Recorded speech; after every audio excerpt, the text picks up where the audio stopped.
the year. Yeah.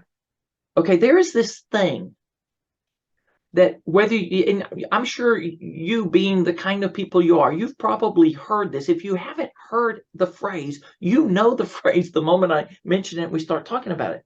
It's the negativity bias, right? And when we're asked to reflect on the year, well, unless you wrote a New York Times best-selling book, you may be thinking, I didn't really accomplish much this year. Because we go into the negativity, we look at all of the things that didn't go the way we had hoped.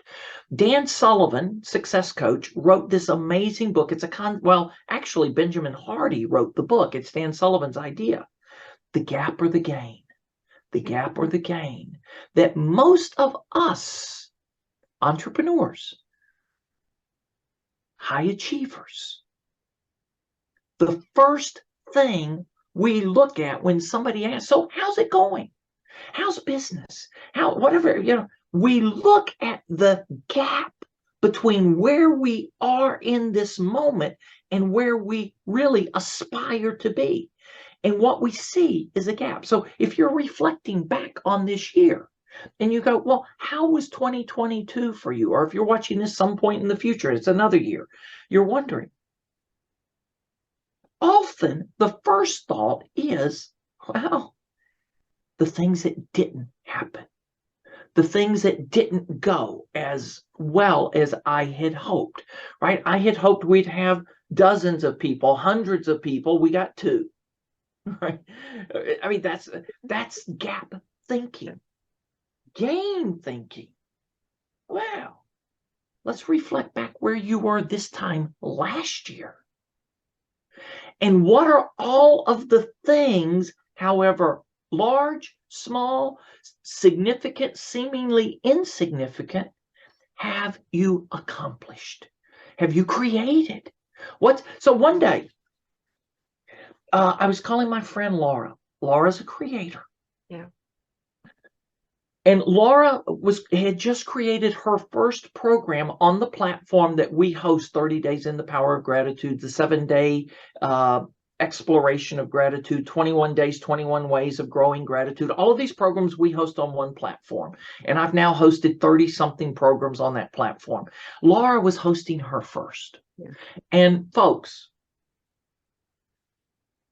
well, if this does not describe your experience, you have something to be grateful for. If your first experience exceeded all of your wildest dreams and expectations in terms of the number of participants and in terms of revenue booked, high five, stop right now and express gratitude for that, because I don't know anybody else who's ever done that.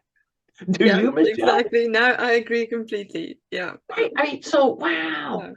Okay, so the very first time I hosted this program, it was a fee-based program. I don't think anybody paid for the program. Yeah. Nobody paid full price. Some people may have paid 10%. I don't know. But what were we doing? I was learning the platform. We were creating testimonials for the next one, the next one, and the next one. So my friend Laura, and I asked a question of her when I called her, and she helped me discover the power of this question. I mean, I didn't even realize how powerful the question was, Michelle. But I'm calling her. I knew she launched her program this day because I had provided some coaching to her, some encouragement to help her. And I said, Laura, what do you choose to celebrate from today's launch? Oh, I love that. Yeah. Now, she didn't tell me this until the next day. She sent me a text the next morning that blew my mind. She said, Kevin, when you asked me that question, I remember I was in the kitchen cooking dinner, moaning, in a pity party of how poorly the day went.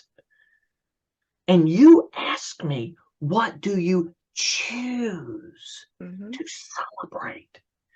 And I was like, oh my gosh, maybe there is something to celebrate. And she was still struggling in that moment. I said, well, Laura, I'd like to celebrate this with you. She said, what's that, Kevin?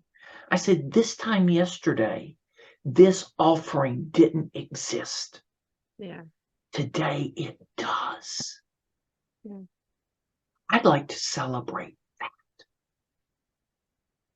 It doesn't matter that 7 people signed up instead of 70 or 17, right? It doesn't matter that the 7 people that signed up, none of them paid, or none of them paid full price. Yeah. I mean, that's what this thing does to us. We start analyzing all of that, and we're in a funk. We're beating ourselves up. We're just like, blah, blah, blah, blah. You know, I shouldn't even be creating content because my content sucks. No, you created content that didn't exist yesterday. Could it be better? Well, probably. Everything we do can be better, but we got to start somewhere. Yeah. And once you've started, well, now you've unleashed something in the world that wasn't there before. And for that, I want to say high five. I want to say congratulations. I want to say pause and express gratitude for that. You started something. There's so many people that have ideas of wanting to do something, but never start. Yeah. Wow. Okay. I didn't know we were going to go here. No, that's amazing. And what comes up for me there is a lot is that comparison. Who are we comparing ourselves to? Are we comparing ourselves to, you know, a really successful person that's already gone through all this? They also started somewhere and also had these things. Or are we comparing ourselves to where we were last year or yesterday, or, you know, and Yeah. then to choose? Do we choose? Because it all lies in choice. We can choose to get stuck in that dark night of the soul because we, you know, it's very easy to get stuck in there, or we can choose to pause and celebrate and be grateful for those things. Yeah. Yeah. Oh my gosh. So